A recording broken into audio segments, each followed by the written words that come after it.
algunos de los temas que nosotros vamos a ver esta tarde, seguramente ya lo vieron con los otros profesores. Lo que estamos haciendo es una especie de cierre, de síntesis, y lo vamos a hacer a través de la jurisprudencia. O sea, cómo se está aplicando este código, qué están diciendo los jueces en estos 4 meses que el código está vigente. De modo que yo les voy a poner por allí algunos artículos en pantalla que quizás ustedes ya los vieron con otros profesores, pero al solo efecto que los recuerden, nada más. No los vamos a explicar demasiado porque seguramente ya los vieron. Yo les voy a decir, ya lo vieron, y ustedes me dicen sí, vamos rápido. Bueno, muy bien. Lo primero que quiero decirles es que, como hemos dicho tantas veces, el lenguaje no es neutral. La señora decana dijo que a veces es aburrido leer el código. Nosotros intentamos que no sea aburrido leer este código. Que no sea aburrido, que sea un lenguaje clarito, que lo pueda entender toda la gente. Ustedes sabrán si cuando les pusieron los artículos en pantalla lo entendían o no los entendían, o si necesitaban, como en alguna oportunidad se ha necesitado leyendo alguna ley, tener el diccionario al lado para ver si lo entiendo.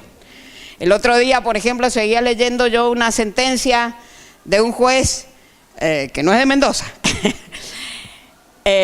y que en la sentencia decía: no corresponde hacer lugar a la apelación, pues la doxa no puede oponerse al episteme.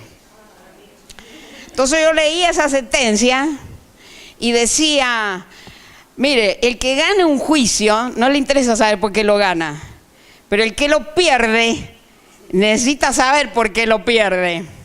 Y ese que el juez de arriba le diga que la doxa no se puede oponer al episteme, y que abajo, que yo te voy a seguir leyendo esa sentencia para saber que doxa es el conocimiento vulgar y el episteme el conocimiento científico. Bueno, sinceramente no es esto lo que ha querido el código. El código ha querido un lenguaje claro, que todo el mundo lo puede entender. Por supuesto que el derecho tiene un lenguaje técnico que no puede ser olvidado, pero tiene que ser un lenguaje que sea comprendido por la gente. Pero a su vez tiene que ser un lenguaje que no sea discriminador, que sea un lenguaje que nos sirva para que los demás entiendan que lo que queremos es incluir, no excluir. Entonces vamos a ver cómo se ha traducido en estos primeros meses de vigencia esta noción de un lenguaje igualitario y un lenguaje comprensible dentro del código. ¿Quién fue el primero que salió adelante? El Superior Tribunal de Córdoba, un tribunal muy prestigioso que tiene el país. Y este Superior Tribunal de Córdoba, no en una sentencia, pero sí en un acuerdo reglamentario, ¿eso qué es lo que es? Una especie de reglamento, de decreto, que le dirige a los jueces, para que, diciéndole cómo tienen que actuar. Entonces miren lo que dijo este Superior Tribunal de Córdoba a los pocos días de entrada en vigencia del código. No sé si los que están allá muy atrás van a ver esto que dice ahí, pero yo leo un poquito por si no alcanzan a ver. Dice: cierta terminología aún utilizada por nuestras costumbres, códigos de forma y acuerdo, no resulta compatible con la nueva perspectiva, se está refiriendo al código, siendo menester recomponer el lenguaje y las prácticas en el marco del sistema de derechos. En mérito de ello, como primera medida, urge cambiar algunas locuciones a fin de que sean contestes con la perspectiva de derechos humanos. Por lo tanto, deben reemplazarse términos como insano, demente, enfermo mental e incapaz. ¿Qué le está diciendo el Superior Tribunal a los jueces? No usen esas palabras. Esas palabras las hemos eliminado del lenguaje jurídico porque son discriminadoras, ¿sí? Entonces dice, hay que eliminar términos como insano o similares por aquellos que respondan al fin intuitivo que tales procedimientos conllevan, llamando a cada persona por su nombre. ¿Por qué tengo que decir el insano? Si puedo estar diciendo el señor Juan o la señora Rosa o quien fuese, o en su defecto refiriéndose a ella como, por ejemplo, persona usuaria de los servicios de salud mental. Fíjense, veamos que este señor que viene a pedir a los servicios es prácticamente un consumidor del servicio, con todos los derechos constitucionales que tiene un consumidor del servicio, o persona con discapacidad psicosocial, o persona con otro tipo de padecimiento. Esto que dijo un superior tribunal de provincia, como es el Superior Tribunal de Córdoba, insisto, prestigioso tribunal de nuestro país, fue también dicho por una jueza de familia de San Martín, de donde todos ustedes saben que yo vengo. Entonces esa jueza de San Martín, quiero mostrar como desde los más encumbrados hasta los jueces que están en las primeras instancias. En este juzgado general San Martín también, a poco de entrar en vigencia, dice la jueza: los principios y normativas establecidos en el Código Civil y Comercial de la Nación establecen cambios profundos en las relaciones de familia, empezando por el lenguaje. Empezando por el lenguaje. O sea que estos encuentros que ustedes han organizado acá, a los que normalmente no viene gente que pertenece al mundo jurídico, veo pocas de mis alumnas de la facultad.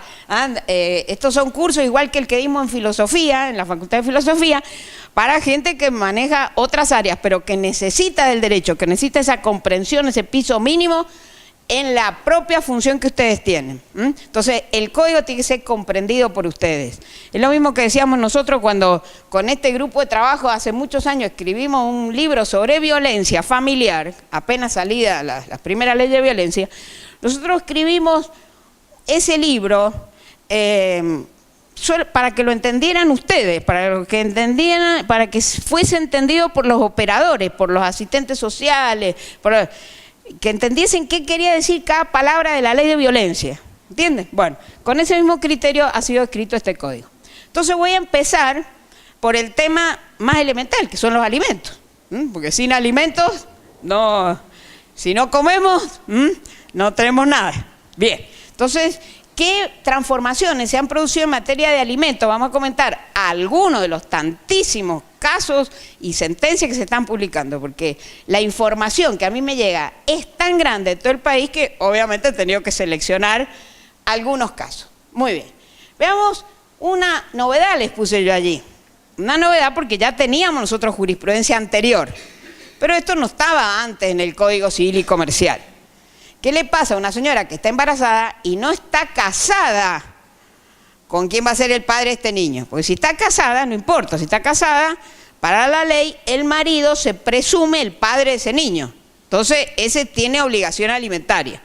Pero si no está casada, no tiene un demandado, ¿sí?, a quien yo le pueda exigir alimentos hasta que el niño no haya nacido. Pero ya había por ahí algún caso que decía que cuando se acreditaba verosímilmente que ese señor demandado podía ser el padre, le podía estar yo reclamando asistencia si la mujer, por ejemplo, en el embarazo exigía tratamientos especiales, etc. Entonces, sobre la base de esa jurisprudencia anterior, ¿cómo dice el Código Civil ahora en forma expresa? La mujer embarazada tiene derecho a reclamar alimentos al progenitor presunto con la prueba sumaria de la filiación alegada. ¿Se entiende? ¿Sí? ¿Lo vieron con otro profesor este artículo? Sí, muy bien. Entonces vamos a ver alguna sentencia reciente.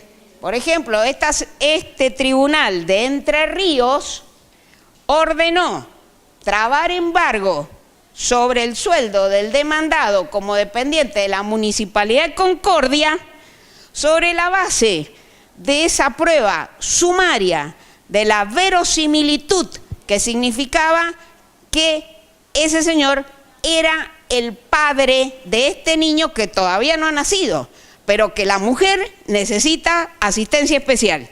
Entonces, fíjense, un embargo sobre sueldo, lo que significa una medida muy eficaz, muy eficiente, para que esa norma que yo tengo en el Código Civil no sea una mera declaración, sino que la aplico tiene eficacia, tiene eficiencia.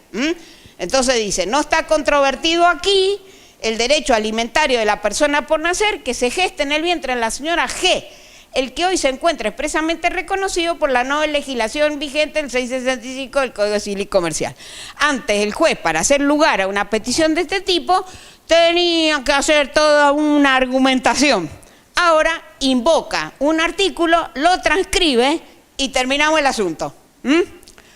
Otro artículo muy interesante que seguramente ustedes vieron también con otro profesor, con esta visión de género que también tiene este Código Civil y Comercial, es reconocer el trabajo en el hogar como un servicio que tiene un valor económico, ¿sí?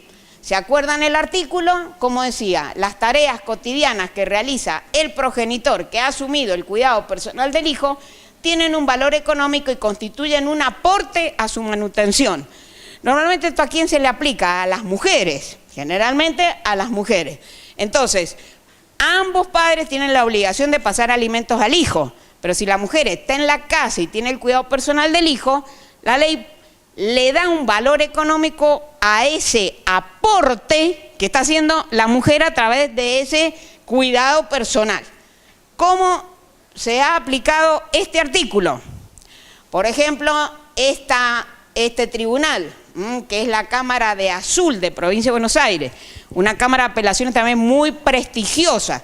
Ahí está un juez que se llama Galdós, que también trabajó con nosotros, aunque en otra parte del Código Civil. Entonces, ¿qué es lo que dice acá la Cámara? Dice, en cuanto a lo que debe proveer la progenitora, que tiene la guarda del niño, ahí tendríamos que haber dicho el cuidado, pero es que pesa toda la terminología anterior, tal como quedara antes plasmado, es lo cierto que conforme lo ha recepcionado el Código Civil y Comercial de la Nación en su artículo 660, en orden a lo que la jurisprudencia y la doctrina venía diciendo, porque también en esto se recoge la jurisprudencia, las tareas cotidianas que realiza el progenitor que ha asumido el cuidado personal del hijo tiene un valor económico y constituye un aporte a su manutención. El Código reconoce de manera precisa que quien se quede a cargo del cuidado personal del hijo contribuye en la especie al cumplimiento de la obligación alimentaria a su cargo.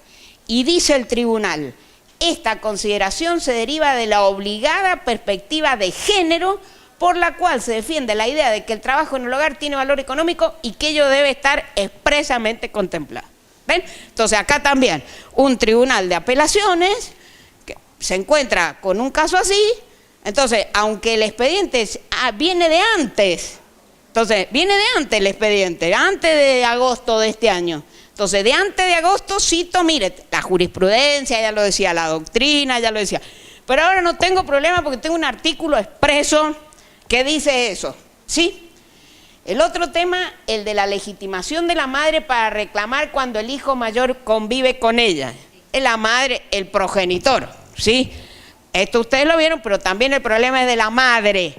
Que tengo en la casa, que llega a la mayoría de edad, que estudia o no estudia, un niní, pero que se me queda allí y que hasta los 21 años se me queda ahí, le tengo que lavar la ropa, tengo que atenderlo, según el código, este chico, ¿sí?, puede seguir reclamando alimentos hasta los 21 años.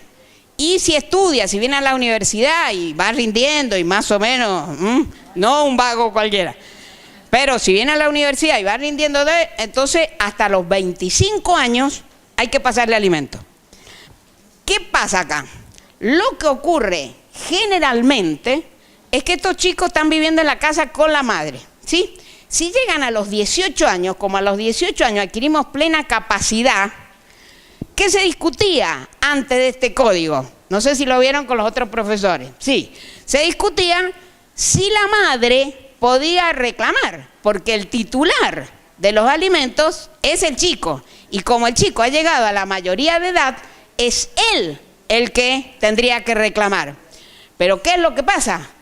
Pasa que ese chico normalmente se hace compinche el padre. el padre le da para salir los sábados a la noche, etcétera, etcétera. Las zapatillas Nike, todo. Y quien paga la luz, quien paga el gas, quien paga todo eso es la madre en la casa. Entonces, ¿qué es lo que dice el código? Ya lo vieron con otro profesor. Dice, el progenitor que convive con el hijo mayor de edad tiene legitimación, eso quiere decir puede reclamar en juicio, para obtener la contribución del otro hasta que el hijo cumpla 21 años. Puede iniciar el juicio por alimento o en su caso continuar el proceso promovido durante la minoridad. O sea, el juicio se había iniciado cuando él tenía 16, 17, pero sigue el juicio, ¿sí?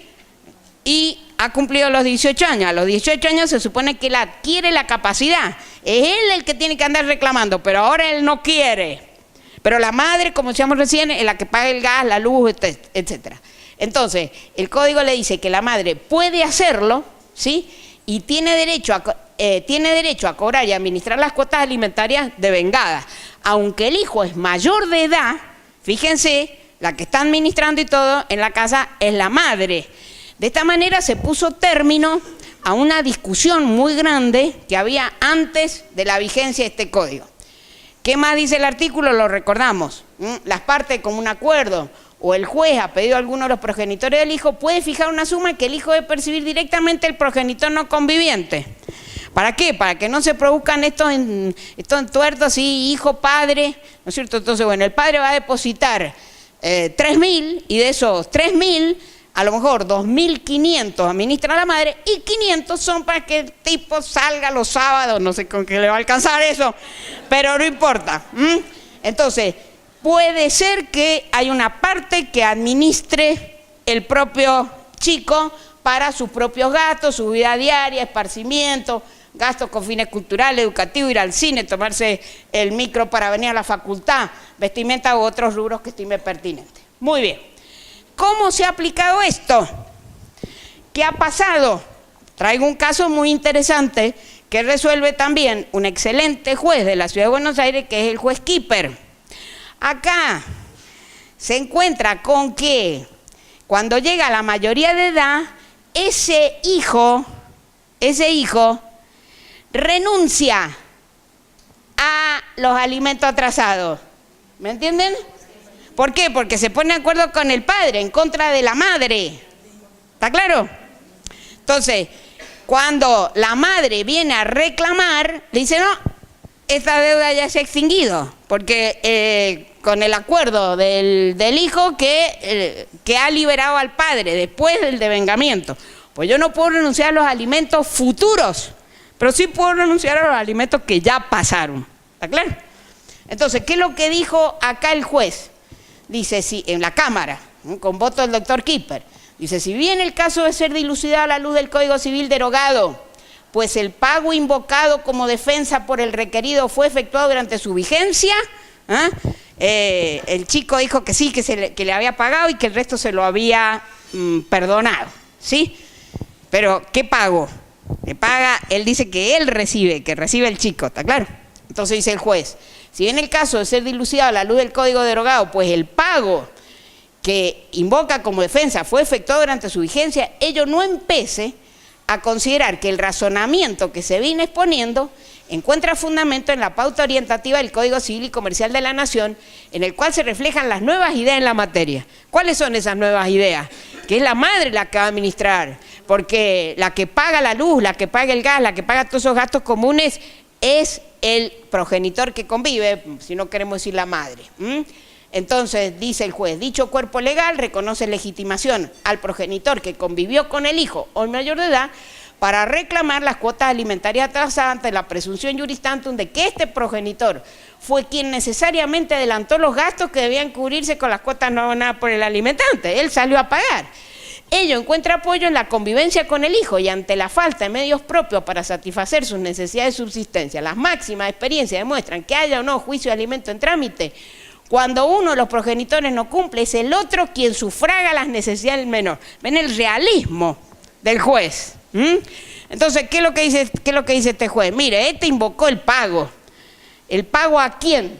Al chico. No me vengas con que le pagaste al chico. Los nuevos criterios Los que tengo en el Código Civil son que al chico le podré estar dando la cuota que corresponde a sus gastos personales, pero lo que son los gastos comunes, esto hay que dárselos al progenitor con el que el chico está viviendo. ¿Ven? Acá, ¿qué hace el juez? Dice, mire, me están invocando un pago que fue antes del 1 de agosto del 2015. Pero no me importa que fue antes. Lo voy a juzgar con los criterios que tiene este código, porque en realidad este código lo que hacía era recoger aquellos criterios de la realidad. ¿Se entiende? Bien. La obligación de los abuelos. Esta también la vieron. El Código Civil también ha intentado terminar con muchas discusiones que teníamos antes de la vigencia de este código. Entonces el artículo dice, los alimentos a los ascendientes pueden ser reclamados en el mismo proceso en que se demanda a los progenitores o en un proceso diverso. ¿Sí? Estoy reclamándole al padre, pero también le estoy reclamando a los abuelos, o sea, el padre y la madre de este. Este que dice, no, yo trabajo en la fábrica de mi papá, ¿ah? Y le trabajo gratis porque el viejo, porque esto, ¿sí? Entonces, ¿a quién le inicio el juicio? Le inicio el juicio al abuelo. Pero estas cosas sí pasan. Realmente hay gente que no pasa alimentos porque no quiere. Pero hay mucha gente que no pasa alimentos porque no puede. ¿Eh? La pobreza en Argentina no se puede negar y normalmente, hay juicios de alimentos que son deducidos realmente con un abuso impresionante. Y discúlpenme, a veces por más de una mujer que se cree que tiene derecho a seguir viviendo toda la vida de quien fue el marido. Esas también existen. Eso es un ejercicio abusivo que no vamos a tolerar. Pero la regla es que la mayoría de los juicios por alimentos son guerras entre pobres. Gente que no tiene, ni el que reclama no tiene y a su vez el que es demandado tampoco tiene. Y si no, miren este caso a una abuela. Esta que también una conducta media abusiva. Esta es una muchacha adolescente que ha llegado ya a los 18 años. Estudia, sí, es cierto, estudia. Pero ir a reclamarle alimentos a esta abuela que tiene una jubilación de 5.500 pesos. Entonces, ¿qué es lo que le dice el tribunal? Mirá, escúchame, vos estás en la plenitud, tu abuela está en un estadio en el que enferma y cuando se llega a una edad voy para abajo, y se supone que los gastos en enfermedades y medicamentos y todo eso aumentan. Entonces no te vengas a hacer la viva. Entonces acá, ¿qué es lo que le dice el tribunal cuando aplica esta sentencia? Esta es una sentencia de septiembre del 2015, ¿no? O sea, después de la vigencia del código. Y se pretende, para ver cómo se aplicaba este artículo. Entonces dice, pretender que la demandada, quien padece un severo deterioro de su salud, que es natural, le genere más y mayores gastos, que percibe un haber líquido de 5.500 pesos y que carece de bienes inmuebles registrables, o sea, no tiene otros bienes tan persona, ¿sí? Contribuya con su nieta, hoy mayor de edad, aún cursando estudios terciarios, con una cuota de peso de 1.500, que era lo que le pedían. Imagínense, se iba a quedar con 4.000. La abuela, con todas las necesidades que tiene de enfermedades y de todo, nos colocaría, dice el tribunal, en la insólita situación de perjudicar a una persona anciana y enferma, tan o más vulnerable que la recurrente, en detrimento de las tutelas normativas incorporadas, tanto por la Constitución Nacional para los adultos mayores, porque acuérdense que el artículo 75, inciso 23, dice que tenemos que tomar acciones positivas, es cierto, en favor de los niños, en favor de las mujeres, en favor de las personas con discapacidad, ojo, pero también en favor de los ancianos. Entonces acá me encuentro yo con ese conflicto, esta tensión, entre esta que ya no es menor, a la cual la ley le da la posibilidad de pedir alimentos. Sí, bueno, pero no es la persona vulnerable menor de edad. Y esta otra que verdaderamente es vulnerable, que es la abuela, sin la necesidad de explayarnos en definitiva para responder al interrogante formulado al comienzo, y corresponde desestimar el recurso porque ya el juez de primera instancia se lo había negado. Entonces, ¿qué es lo que queremos mostrar con estos casos nosotros también? Que los jueces miran la realidad, y cuando aplican los artículos, lo hacen también mirando efectivamente cuál es la persona más vulnerable. Porque este código, creo que lo vieron ya con otros profesores, el artículo 1, ¿cómo empieza? Dice los casos que este código resuelve. Entonces, hay que mirar lo que me está pasando en la realidad. Este es un caso que probablemente escucharon ustedes hoy por televisión. Ha sido comentado, pero sin la sentencia en la mano. Este es un caso muy interesante que ha resuelto la Cámara de Apelaciones de San Martín el 20 de septiembre, pero que recién ahora ha tomado conocimiento público en los diarios. ¿Qué pasó en este caso? No sabemos todo lo que ha pasado, ¿sí? Porque la sentencia no lo explica todo. Lo cierto es que estos son dos niños que perdieron a su madre, quedaron huérfanos. Como quedaron huérfanos, se declararon en estado de adoptabilidad los dos. Una pareja, ¿sí?, solicita la adopción de estos niños, o sea, los entregan en lo que se llama guarda preadoptiva.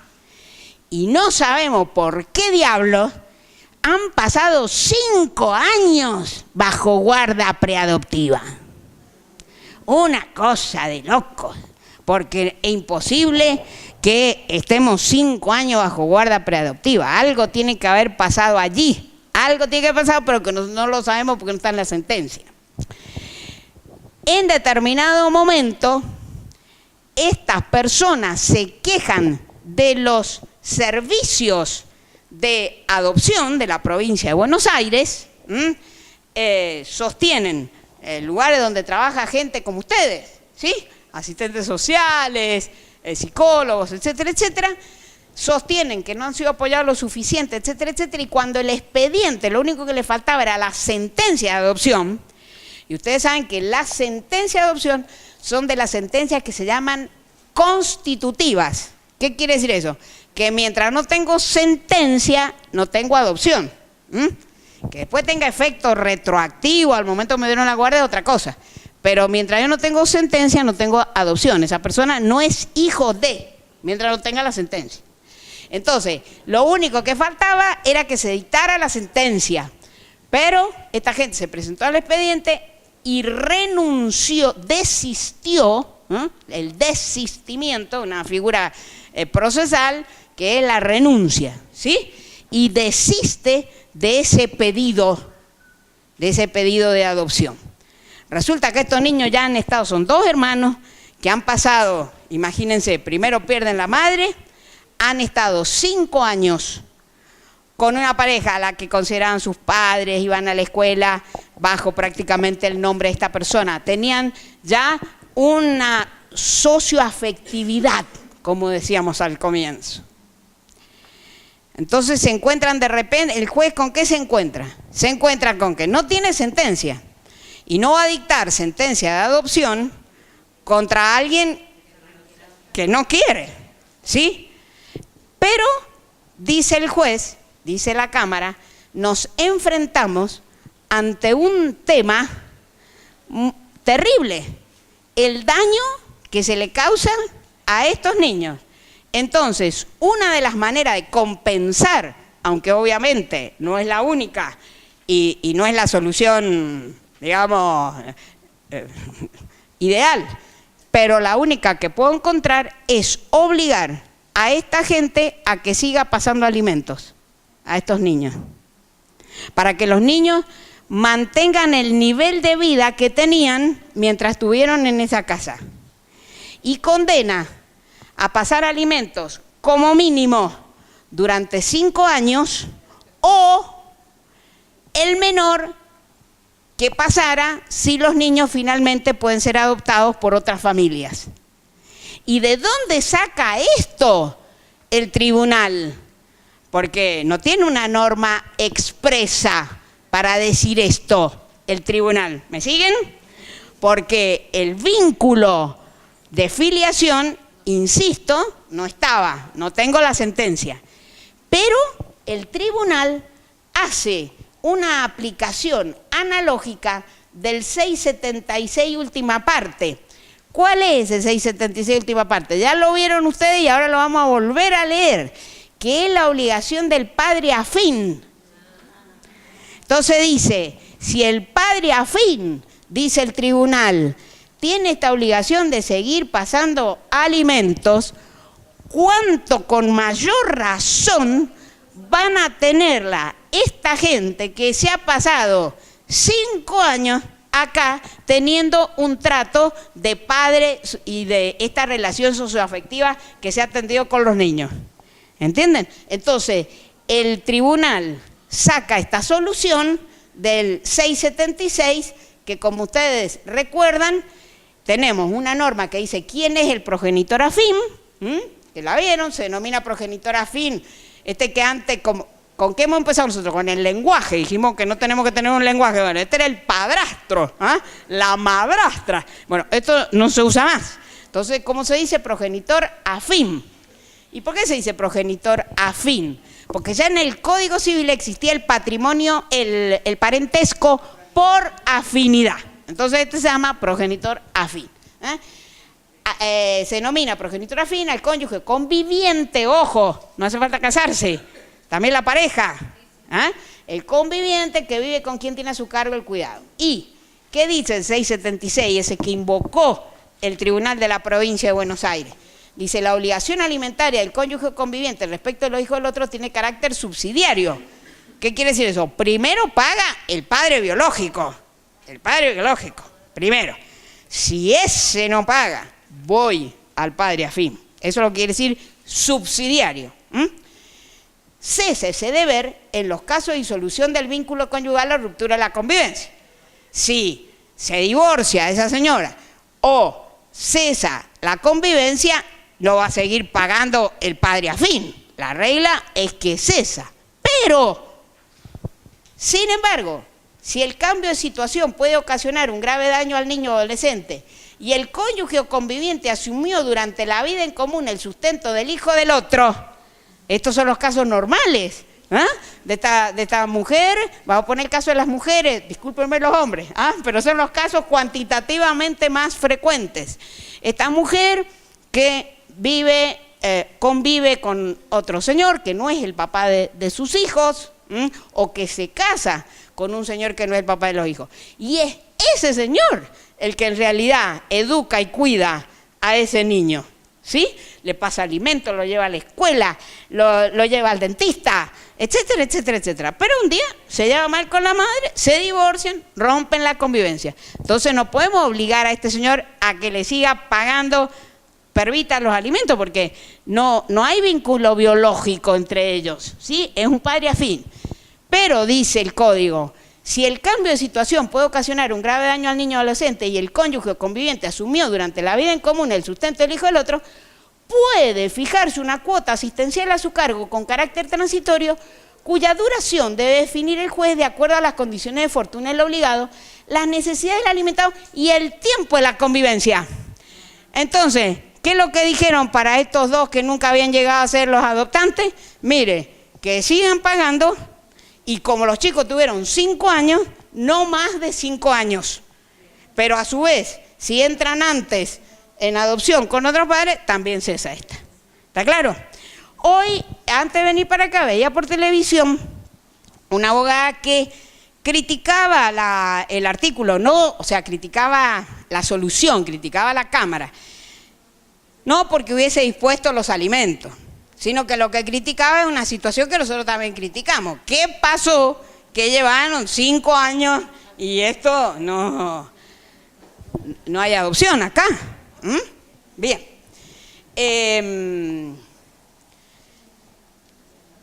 Ese padre afín, vuelvo al padre afín, vuelvo a la norma, como decimos, ese padre afín, su obligación es subsidiaria.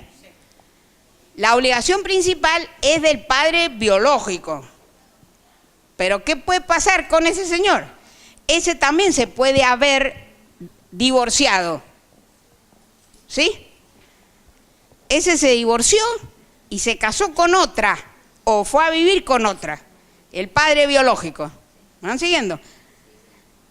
Una pareja se divorcia o se separa si no está casado. Esta mujer se va a vivir con un señor y este señor se va a vivir con otra señora o con otro señor, no importa. Y hay hijos de esta segunda unión. Entonces ahora, cuando lo demando al padre biológico, el padre biológico viene al expediente y dice, no, mire, yo tengo otra familia y no, previo, y este tiene, a su vez tiene uno que lo puede sostener. Por lo tanto, no me hagan pagar más de acuerdo con las necesidades de mis hijos. Ustedes saben que mientras los hijos van creciendo, las cuotas alimentarias normalmente se van modificando porque los gastos también son mayores en los hijos a medida que van creciendo. Entonces este señor había sido demandado por aumento de la cuota alimentaria. Entonces dice, no, mire, no me pida a mí ese aumento de la cuota alimentaria porque yo tengo hijos de otra.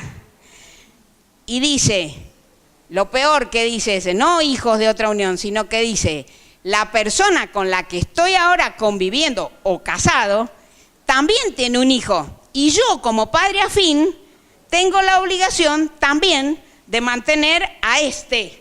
¿Está claro? Entonces, ¿qué es lo que le dice el juez? Mire, que usted tenga la obligación de mantener a este otro, que porque usted es afín de ese, no significa que primero no tiene que pagar por su propio hijo biológico. ¿Está claro? Por este principio de subsidiariedad. ¿Se entendió el caso? Entonces le dice, el código se preocupa de dejar sentado que el niño sigue teniendo dos progenitores a quienes les caben todos los derechos y deberes como principales responsables en el cuidado y crianza de los hijos, siendo el progenitor afín una figura que completa la dinámica de la vida cotidiana. Así, el deber de colaboración del padre afín tiene como límite las posibilidades familiares a tal fin. El límite no es estricto, sino que está determinado en relación con el vínculo que se genere. Entonces, sí, usted tiene que mantener al hijo de su nueva esposa, de su nueva pareja, pero primero mantenga a estos, cumpla con el suyo, ¿sí? Dice, nunca podría ser en desmedro de la propia prole, ya que si tanto acento se ha puesto en la subsidiariedad de dicha obligación en relación a los titulares de la responsabilidad parental, con mayor razón deberá ceder ante la obligación que de manera principal y directa nace del vínculo parental filial propio. Muy bien. Ahora vamos al caso de los alimentos a favor del excónyuge. Ustedes saben que sobre esto, no sé si seguramente se lo dijeron, ¿quién dio esta clase sobre alimentos? ¿No se acuerdan? Ah, Alberto. Bueno, seguramente Alberto comentó que sobre esto hay una gran discusión sobre si una persona que era cónyuge inocente y tiene una sentencia a su favor como cónyuge inocente, hay dos posiciones sobre este tema. Una que dice que si tiene esa sentencia, toda la vida tiene esa sentencia, salvo que ella no lo necesite o que el otro no le pueda pagar. Pero es como que esa sentencia que ha pasado, hablo con términos jurídicos y enseguida lo explico, en autoridad de cosa juzgada, ha generado un derecho adquirido de ese que era el inocente. ¿Qué quiere decir? Mire, como el juez ya dijo que usted era el inocente y en el régimen anterior los alimentos no eran los alimentos de la necesidad, sino que eran una sanción al culpable. Tan sanción era que el inocente tenía derecho a seguir siendo mantenido en el mismo nivel de vida que había tenido durante el matrimonio, solo porque había sido inocente, porque no había sido infiel, porque le había servido siempre el café con leche a la mañana, porque le había limpiado la camisa, porque se la había planchado, porque no. Y el otro un desgraciado que se fue con la enfermera. Entonces, este código, ustedes saben, termina con lo de los inocentes y los culpables. Termina con eso, inocente y culpable, no hay más inocente y culpable. Muy bien. Pero, ¿qué es lo que dice este código? Este código dice que el cónyuge, aquel que fue mi cónyuge, yo ahora me divorcié, no es que no tenga ningún derecho a alimento. Va a tener derecho a alimento en dos supuestos. Uno, que ya estaba también en el código anterior, que es el caso de yo he pedido el divorcio, pero lo he pedido porque tiene una enfermedad terrible que ya no soporto y no tolero. Eran los casos frecuentes de los drogadictos, que yo no le podía pedir el divorcio porque sos culpable, porque de la drogadicción no somos culpables, pero no lo podía dejar en banda, ¿sí? Muy bien, entonces ese se conserva. Y después hay otra causal por la que yo también puedo pedir alimento, que es cuando me son de estricta necesidad. Entonces, ¿qué es lo que decimos nosotros, los que no estamos de acuerdo con eso del derecho adquirido a la cosa juzgada? Mire, si a mí me dieron alimentos porque era inocente, ahí yo puedo ir al juez a que se revise esa sentencia. Ahora, si me dieron alimentos porque eran de necesidad, como el nuevo código también prevé los alimentos de necesidad, no hay nada que ir a discutir, ¿se entiende? Entonces vamos a ver un caso de estos que estamos viendo. Entonces, recordemos el artículo. El artículo 434 dice, las prestaciones alimentarias pueden ser fijadas aún después del divorcio. ¿A favor de quién? De quien padece una enfermedad grave preexistente al divorcio que le impide autosustentarse. Y en este caso tienen una característica muy especial los alimentos. Los alimentos, normalmente cuando se muere el deudor, se extinguen. Esa obligación no le pasa a los herederos. En cambio, estos alimentos sí que pasan a los herederos. Entonces, si el alimentante fallece, la obligación se transmite a los herederos. Y B, a favor de que... ¿alguien preguntó algo? No. A los herederos del alimentante. En este único caso del enfermo, de esta enfermedad previa al divorcio, único caso en que la obligación alimentaria se transmite, pero se transmite con los bienes recibidos en la herencia. No es una obligación a la que usted responda con los bienes propios. ¿Está claro? Responden tanto heredero con los bienes que recibe. Muy bien. O sea que si no le conviene, hasta tiene la posibilidad de renunciar a la herencia si no quiere cargar con esto.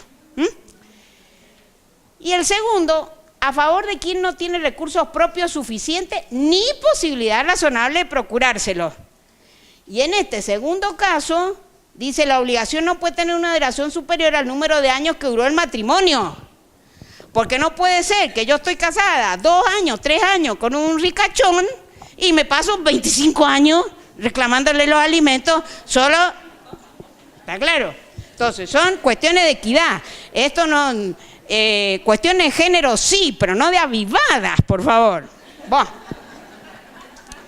Entonces, ¿cómo ha reaccionado la jurisprudencia con estas nuevas normas? Por ejemplo, esta sentencia de septiembre de este año, ¿qué le pasaba acá? Acá era el marido que le reclamaba alimento a la excónyuge. Era el marido el que estaba enfermo y era esa mujer la ricachona, al revés del ejemplo que yo les puse recién. ¿Sí? Entonces, ¿qué es lo que dijo el tribunal? Dice, el requerimiento de alimento en esta materia ya no podrá fundarse en la inocencia. Muy bien. Lo que ha de jugar es el inocultable deber de solidaridad que surge de la unión, porque los alimentos post-divorcio se fundan en un valor que es la solidaridad, la solidaridad hacia el otro. Las partes celebraron su matrimonio en el 2003 y se divorciaron en el 2006, 3 años nada más. Durante la unión, ¿pero qué pasó? El inciso A, este caso, fíjense. Durante la unión se diagnosticó al señor J la enfermedad, yo es la primera vez que escucho hablar de esto, si hay alguno que estudia medicina acá y que la puede explicar, agradecido. Acromegalia. La acromegalia es un trastorno metabólico crónico grave, por el cual fue atendido a través de la medicina prepaga, servicio que el accionante poseía como integrante del grupo familiar de la emplazada. También se probó que a pesar de mediar un acuerdo verbal, ¿sí? Ella le dijo cuando se divorciaron, quédate tranquilo que vas a seguir afiliado a la obra social. Pero dice ella que los abogados le aconsejaron que los desafiliase porque efectivamente, algunas mutuales y en el régimen de algunas mutuales, cuando usted se divorcia, no queda enganchado siempre el ex cónyuge. Entonces, dice ella, los abogados, me aconsejaron que lo desafiliara. Entonces, queda enfermo, sin la obra social, entonces el tribunal dice, con los datos que surgen de la tarjeta, yo no se los he puesto todos, pero hay una mujer que compra Christian Dior, que se va a la playa en Punta del Este, etcétera. Dice, con los datos que surgen de la tarjeta de crédito se verifica que la señora J goza de un muy alto nivel de vida, por lo que no hay razón jurídica ni ética para que no asuma el deber de solidaridad que le corresponde y le fijan 6.000 pesos por mes, pero se ve que es una mujer de muy buen pasar. Sí.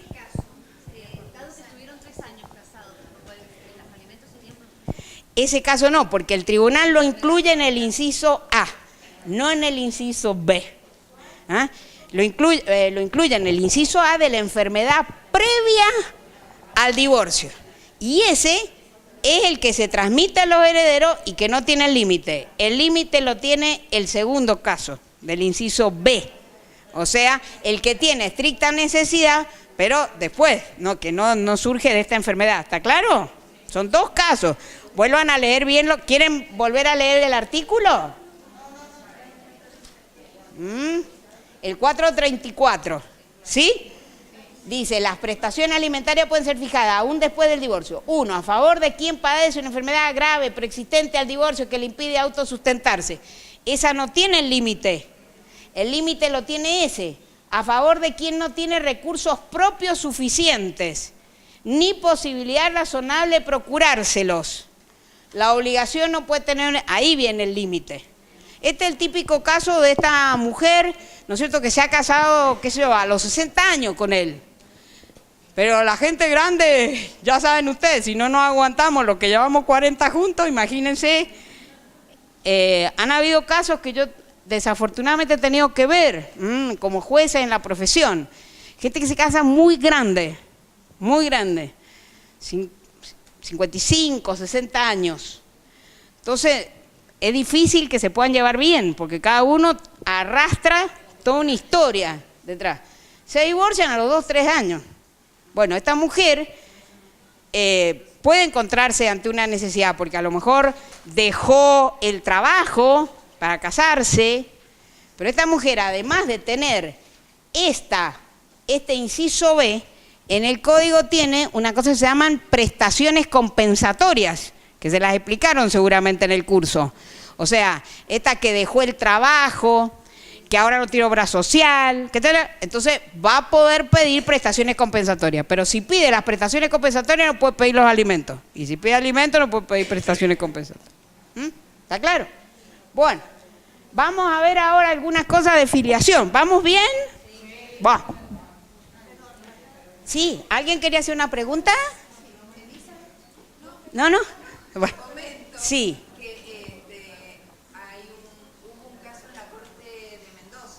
Con la legislación antigua, no sé si usted lo conoce. Comentalo. En el que no, que con la legislación anterior, que también se protegía al cónyuge enfermo, que se enfermaba antes de la causal de divorcio.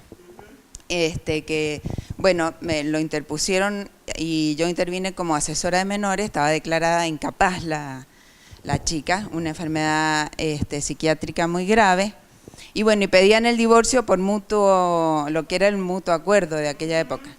Entonces yo me opuse y pedí la aplicación del artículo 208, que era el antiguo del Código Civil, y 203, que es el que claro, o sea, yo decía que se divorciaba porque la persona había perdido todo vínculo, pero que se le reservaran los derechos de lo que era el cónyuge inocente, fundamentalmente para protegerle el derecho alimentario que pasaba a los herederos. Así que llegó a la corte de acá de la provincia para que supiera nomás que tuve esa satisfacción y que la corte de la provincia le reconoció los derechos de cónyuge. O sea, la protección del cónyuge enfermo. Y hoy sería exactamente igual. Lo que ella nos ha contado, hoy se resolvería exactamente igual porque la norma se mantiene. ¿Por qué? Porque este código no deja en la calle a los vulnerables. O sea, todo el tema de la vulnerabilidad está dentro del código. ¿Sí? Bien.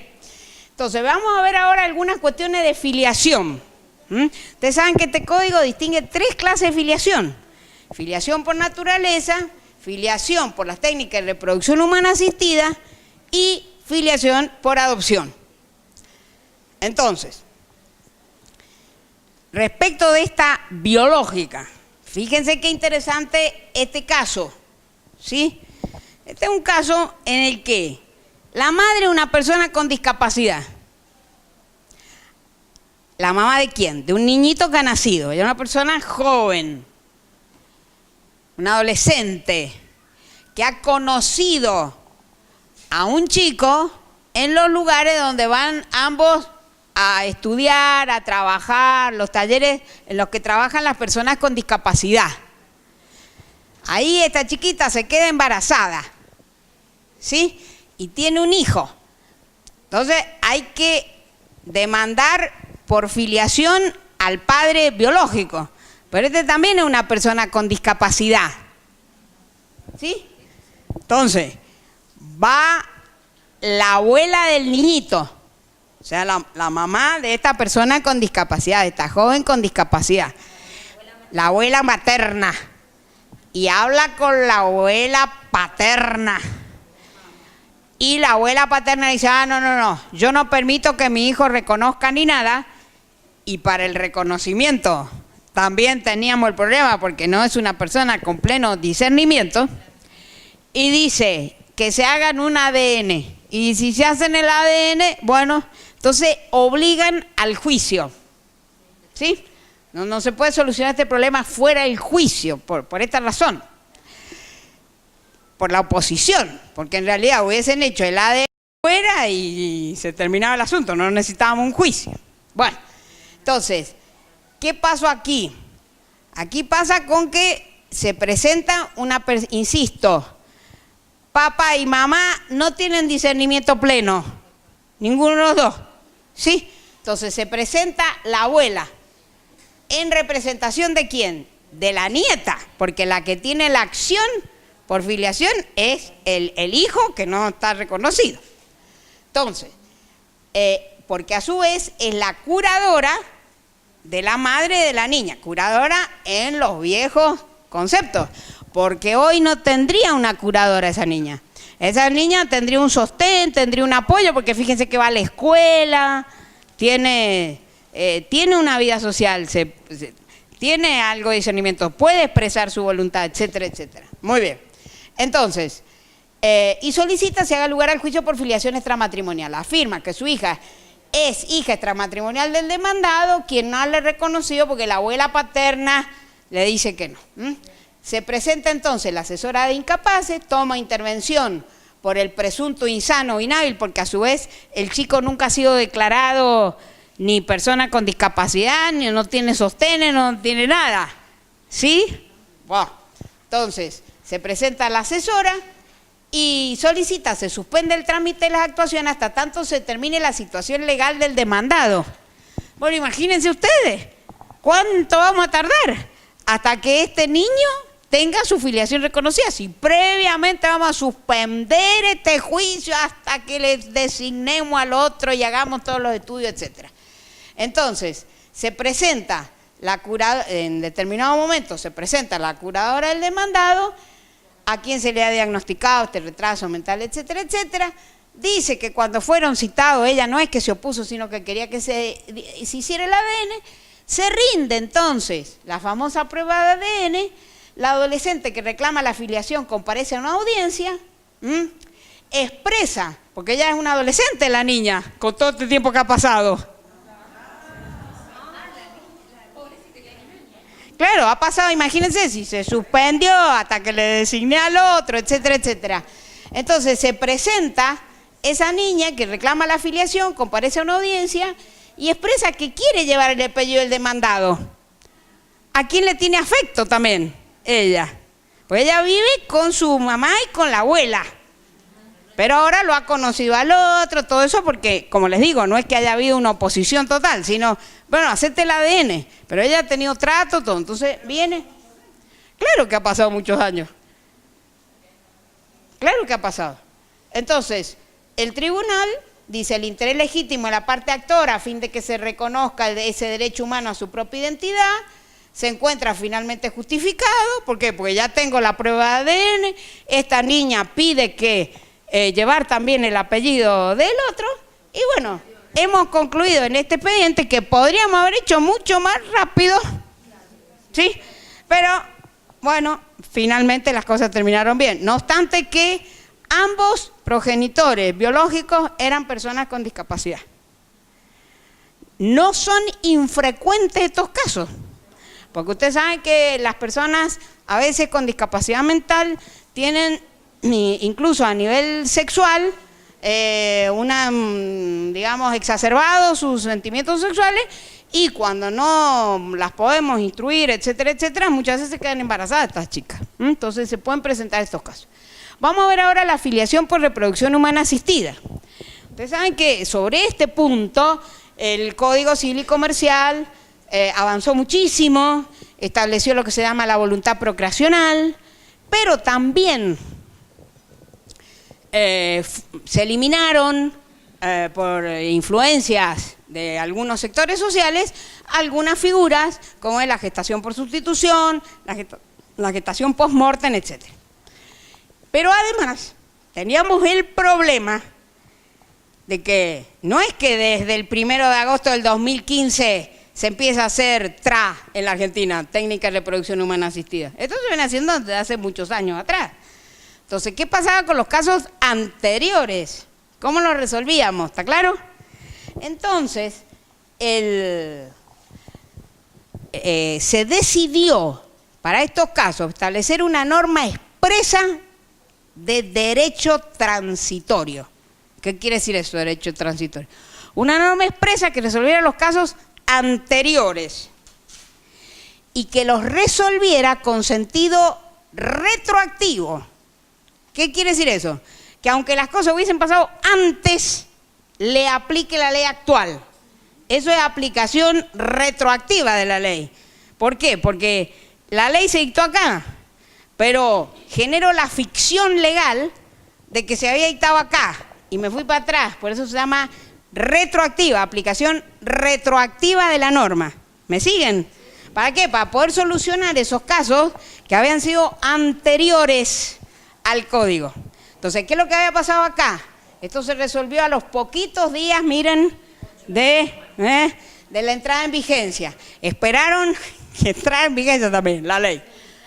Entonces, esta mujer había tenido un hijo antes del 1 de agosto, pero ella no se había casado con una persona, pero con esa persona convivía.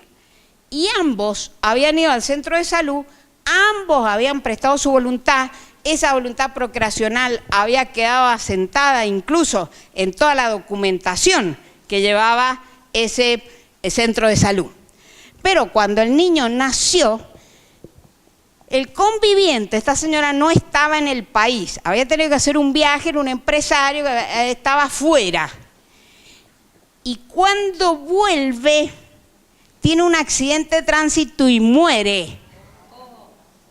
Entonces, ella se presenta pidiendo que al niño se lo inscriba también con el nombre del conviviente, por el sistema de las TRA, porque a su vez debe haber sido también que se había utilizado material de un tercero, porque si hubiese sido material genético de este señor, bueno, hubiesen iniciado un juicio por reconocimiento de la afiliación y ya está, pero no, era de un tercero. ¿Me van siguiendo? Entonces, el conviviente había muerto en un accidente de tránsito, el niño se había inscrito como hijo de la mamá, ella solicita se agregue a la partida el nombre del conviviente, así lo piden, agréguese el nombre del conviviente. No es cuestión de agregar a la partida, pero no importa, los jueces pueden calificar las acciones. El abogado se equivoca como lo pide, pero el juez resuelve como corresponde. Lleva la prueba de ADN de la reproducción humana asistida y entonces el juez le aplica este artículo. ¿Qué dice este artículo? Los nacidos antes de la entrada en vigencia del Código Civil y Comercial de la Nación por técnica de reproducción humana asistida son hijos de quien dio a luz y del hombre o de la mujer que también ha prestado su consentimiento previo, que era lo que este hombre había hecho, ¿sí? Informado y libre a la realización del procedimiento que dio origen al nacido, debiéndose completar el acta de nacimiento por ante el registro civil y capacidad de las personas cuando solo constara vínculo filial con quien dio a luz y siempre con el consentimiento de la otra madre o del padre que no figura en dicha acta. ¿Para qué se puso este artículo? Para que no tuviéramos que ir al juicio, ¿sí? Los que habían nacido antes, ¿qué hacíamos? Íbamos al registro. ¿Qué hacen ahora eso, señor? Van al registro, llevan la prueba de las trayas y directamente ahí sí se corrige la partida. Pero acá no podíamos hacer eso porque se había muerto el señor. Había que hacerlo judicialmente, porque el señor se había muerto, no podía ir al registro. ¿Se entiende? Entonces el juez, la jueza en este caso, aplica este artículo y dice, en este caso no puede ir porque se murió, pero tengo todas las pruebas de que las cosas fueron así y por lo tanto ordena la inscripción. Por supuesto, no faltan autores que como son enemigos a morir de las técnicas de reproducción humana asistida, critican esta sentencia. Pero, sinceramente, a mí me parece una sentencia fantástica que aplica correctísimamente la norma y soluciona el problema de un niño, que es lo único que nosotros queremos, solucionar los problemas de los niños. Bueno, nos quedan 15 minutos. Vamos a tratar de explicar algunos casos de adopción. ¿Sí? Sí.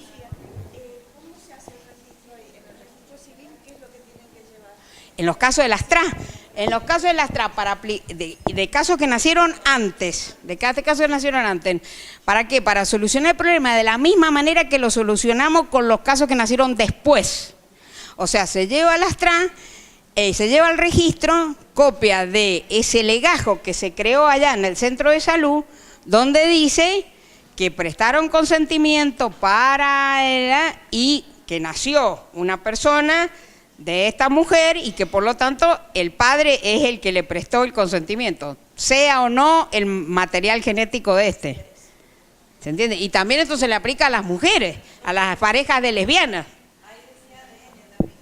Claro, este es un caso en el que a lo mejor se ha utilizado material genético del mismo señor, pero para no iniciar todo un juicio de reconocimiento de la filiación extramatrimonial, se valieron de esta norma que va mucho más rápido. Sí.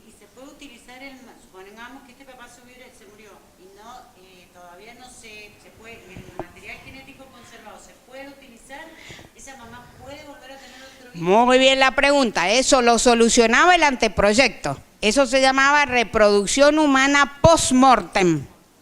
¿Qué decía el anteproyecto? Que en esos casos, o sea, la regla es que post-mortem no se puede hacer. La regla es que no se puede hacer. ¿Por qué no se puede hacer? Por regla. Porque falta la voluntad y porque hay un artículo en el código que dice que en cada paso de ese procedimiento que yo estoy dando, tengo que prestar el asentimiento nuevamente.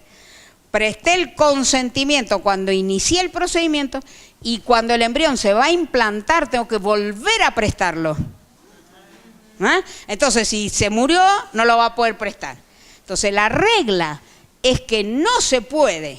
La regla, esperen un momento. Ahora vamos. La regla es que no se puede. ¿Qué decía el anteproyecto? El anteproyecto establecía excepciones.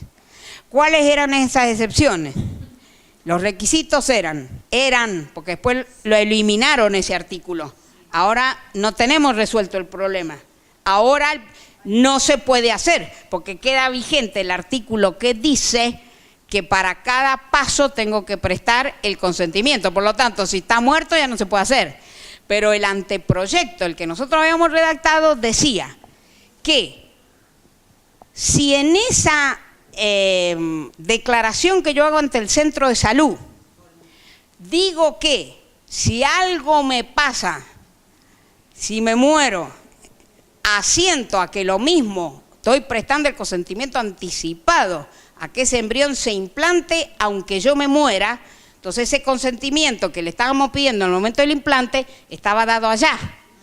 Pero además exigía el anteproyecto que el embrión se implantase dentro de los 6 meses de la muerte de este señor, para que no me aparezca un heredero a los 5 años. Pero esa fecundación post-mortem fue eliminada del proyecto. Y les voy a contar, ahora, aunque estamos restando el tiempo a la adopción, no importa. La cocina de esto.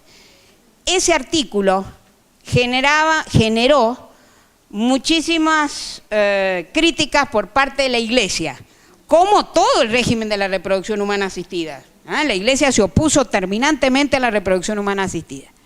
No quería ninguna regulación de ningún tipo. Bueno, pero cuando ya las cosas iban adelante, entonces se encargaron de marcar 2 puntos que eran fundamentales. Uno, la gestación por sustitución, el mal llamado alquiler de vientres, pero también se oponían a la gestación por sustitución no solamente la Iglesia. Algunos grupos feministas también se oponían a la gestación por sustitución, sosteniendo que la que presta su propio cuerpo, una especie de Agar bíblica, la sierva, que presta su cuerpo para el otro, pero que no es libre, que esto, que lo otro. Dejemos la gestación por sustitución, vamos a la post-mortem, que es la que a usted le preocupa. Cuando vino la Iglesia y nosotros, la comisión redactora le dio una entrevista a la Iglesia, esto no es secreto para nadie, salió en los diarios, todo. Entonces nosotros, antes de enviar el proyecto, el doctor Lorenzetti concedió una audiencia a la Iglesia y vinieron y tuvimos nosotros una audiencia con ellos, eran como 9 obispos más o menos. Entonces empezamos a hablar de las cosas que no estaban de acuerdo, por ejemplo, que se hubiese eliminado el deber de fidelidad, que se hubiese eliminado el divorcio contencioso, una serie de cosas. Muy bien. Cuando llegamos al problema de la técnica de reproducción humana asistida, entonces los cañones estaban apuntados a esas 2 figuras, el post-mortem y la gestación por sustitución. Entonces yo les digo, miren, yo no entiendo por qué ustedes están en contra de la gestación post-mortem. Porque si para ustedes el embrión in vitro es una persona, tendrían que estar de acuerdo en que aunque este señor se murió, se implante. Porque si para usted es una persona, ¿qué hago yo con eso? Que para usted es una persona, si este se murió, no me puede prestar el consentimiento. O sea, tendrían que estar de acuerdo con el implante post-mortem para salvar a esta persona. ¿Se entiende? ¿Están de acuerdo conmigo en lo que yo les preguntaba? Porque si es persona, tengo que tratar de que viva, no decir que no se puede hacer. ¿Sí? Bueno, nunca tuvimos respuesta a eso. Nunca tuvimos respuesta. Lo que pasa es que la Iglesia está en contra de la gestación con embriones in vitro. La Iglesia está en contra del embrión in vitro. No quiere que la Iglesia lo que quiere es que cuando se forma, lo máximo que acepta, es que cuando se formó el embrión, ese embrión se implante, no se criopreserve. No quieren embriones criopreservados. Pero eso para la mujer es terrible, porque la mujer que va a la gestación por sustitución necesita un tratamiento específico de ovulación reproductiva. Entonces, en vez de ovular 1 o máximo 2, me hacen ovular 6 o 7. ¿Para qué? Para someterme a eso una sola vez. Entonces, con esos 6 óvulos que me sacaron, se forman 6 embriones, pero no me implantan los 6, me implantan 1, me implantan 2. Tengo suerte que fui adelante con ese parto, punto, no me implantan más, tuve el hijo que quería tener. Pero si fracasé, no me tengo que someter otra vez al tratamiento de ovulación. Van y sacan el crío preservado. ¿Se entiende? Y de los criopreservados, los médicos obviamente miran cuál de estos 6 que formé es el que tiene mayores posibilidades de ir adelante, o el que no tiene defectos genéticos, o el que... A eso se opone terminantemente la Iglesia. Entonces, hoy, ¿qué es lo que pasa hoy con esa supresión de esa norma que regulaba el post-mortem? Al haberse suprimido, teóricamente no se puede hacer reproducción humana post-mortem. O sea, en los hechos que se haga, puede ser que se haga en los hechos, pero jurídicamente no va a ser hijo porque no le van a dar los plazos. No está regulado. ¿Se entiende? Y el material. Nosotros necesitamos una ley que regule la situación jurídica de los embriones. Ya hay un proyecto que tiene sanción de diputados. Necesitaríamos que la trate senadores, esa ley. Pero también tenemos la oposición de la Iglesia, porque ese proyecto que aprobó diputados, igual que la legislación brasileña, permite que los embriones supernumerarios, estos que sobran, porque tuve la fortuna de que hicieron 6 embriones, pero al primero tuve un hijo y me quedaron 4 ahí, y nadie me puede obligar a que me meta los otros 4 en el cuerpo, pues. Entonces, esa ley, igual que la legislación brasileña, permite que esos embriones supernumerarios, pasado un determinado número de años, puedan ser destinados a la investigación científica. Porque hay enfermedades como el Alzheimer y muchísimas enfermedades donde los progresos científicos que se están haciendo, investigando sobre embriones in vitro, son extraordinarios. Pero como para la Iglesia esos embriones in vitro son personas, por supuesto que se están oponiendo a este proyecto que, como digo, tiene sanción de la Cámara de Diputados. Pero que necesitamos una ley que regule la situación de los embriones, claro que necesitamos una ley que regule la situación de los embriones. Eso no lo podía hacer el Código Civil, porque las leyes de bioética son muy cambiantes, porque el avance científico es extraordinario. Entonces yo no puedo tener una ley que diga no se pueden formar más de 5 embriones o 6 embriones, porque eso que hoy puede ser científicamente válido, mañana con la evolución científica no sirve para nada. Hace 8 o 10 años atrás no se podía criopreservar óvulos. Lo único que se hacía era criopreservar embriones. No daba resultado criopreservar óvulos. Hoy sí se pueden criopreservar óvulos. Entonces vamos a hacer menos embriones que lo que hacíamos antes. No necesitamos tantos embriones porque podemos tener los óvulos criopreservados, que después hacemos embriones con esos óvulos. Pero es el avance científico, ¿no? Entonces tiene que ser una ley especial, una ley aparte, que yo pueda ir modificando a medida que se va produciendo el avance científico, no en el código que se supone que tiene una estabilidad. ¿Sí? Bueno, a ver, ya hemos llegado a las 7, vamos a decir un poquito nada más sobre adopción. Acá, en mi opinión, se están produciendo unas sentencias espectaculares, directamente espectaculares en materia de adopción. Bueno, saben ustedes que tenemos 3 clases de adopción: plena, simple y de integración, pero no es una línea divisoria tremenda, porque saben, ya vieron ustedes que si es plena y se extinguen los lazos con la familia de origen, el juez puede decir se extinguen con todo menos con la abuela, con la tía, con él.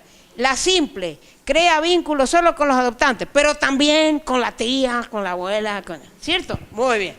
Y la de integración, que es cuando el conviviente o el cónyuge adopta a ese niño, como los casos que estábamos viendo recién, ¿sí? Bueno, en la adopción por integración es donde se están produciendo, como digo, unas sentencias extraordinarias. ¿Qué dice el artículo? Distingue si el adoptado tiene un solo vínculo filial de origen, Supongamos el caso frecuente de esta señora que ha tenido un hijo siendo soltera, después se casa con un señor, un solo vínculo filial, porque el padre biológico nunca lo reconoció. Entonces, en esos casos yo no tengo ningún problema en hacer una adopción plena. ¿No es cierto? Porque ahora voy a tener dos. Ahora, si este chico tiene un papá, que es lo que sucede después de un divorcio, después de una separación, de una unión convivencial, etcétera, etcétera, pero tiene esta suerte de padre afín que veíamos recién, que ahora lo quiere adoptar, porque ese niño se reconoce en ese padre. Entonces ahí la adopción plena es más complicada. Muy bien. Entonces, veamos esta sentencia. Por ejemplo, este es un caso de Córdoba, a los poquitos días, ¿sí? Pide y se concede la adopción plena. ¿Por qué? Porque la niña tenía un solo vínculo biológico. Antes, en el régimen anterior, la adopción de integración era siempre simple. Pero no tiene sentido que sea siempre simple cuando yo tenía un solo vínculo. ¿Está claro? Entonces acá, por ejemplo, este es un caso de una niña que tenía filiación reconocida solamente con su mamá y no hubo ningún problema en darle plena al cónyuge o el conviviente de la madre. Este caso de Corrientes, ¿sí? Es también muy interesante porque este chico, un adolescente de 15 años, tenía doble vínculo jurídico, mamá y papá, pero tenía muy pocas relaciones con ese que había sido su papá, pero algunos tenía. Entonces le dan la adopción simple, que es lo que explicamos recién, porque tenía doble vínculo. Pero el adolescente la adolescente, en este caso era una niña, ella quería llevar el apellido del adoptante como primero. ¿Por qué? Porque de esa pareja había nacido un niño que era su hermano de un solo vínculo, ¿sí? Pero ella quería llevar el mismo apellido que su hermano porque todos lo conocían con ese apellido. Y el juez escucha a la niña y aunque la adopción es simple, le pone primer apellido del adoptante porque es con ese con el que ella se siente identificada. Algo impresionante, ¿no? Esto, sinceramente, en el régimen anterior era difícil que el COE. Este Río Negro, y con esto vamos a terminar, es para mí extraordinario. ¿Qué pasaba con este? Este también era una señora que había tenido 2 hijos, pero con distintos padres. Estos eran 2 hermanos, pero tenían distintos padres. Esta señora ahora vive con un tercero, que es el que se encarga de estos niños, son adolescentes, son fantásticos. Uno, con el padre de él, no tiene ningún vínculo. Lo ha abandonado, nunca más se vio. El otro, en cambio, al principio no lo conocía ni nada, pero en los últimos tiempos había empezado a tener relaciones con ese padre. Entonces van al tribunal y el tribunal les explica a los chicos lo que significa la adopción simple y la adopción plena. El que no tiene ningún vínculo de ningún tipo con aquel padre abandónico, etcétera, dice yo quiero la plena. Y el otro dice yo quiero la simple. Porque ahora me estoy tratando con mi papá biológico y me gustaría seguir conservando esos vínculos. Con un criterio lógicamente absurdo, pero que maneja mucha gente, podrían haber dicho, esto genera una desigualdad, porque es el mismo proceso de adopción y a uno le estamos dando la plena, a otro le estamos dando la simple. Pero el tribunal dice, señores, esto no es ninguna desigualdad frente a estos niños. Lo que estamos haciendo es respetar la voluntad de estos niños, que ya son adolescentes, que saben lo que quieren, responder al interés de cada uno. Por lo tanto, le da la adopción plena al que quiere la plena y simple al que quiere la simple, respetando su autonomía. Impresionante también, un caso magnífico. Y en el primero que les mencioné, y esta es la prueba más evidente que este código sirve, ¿qué había pasado?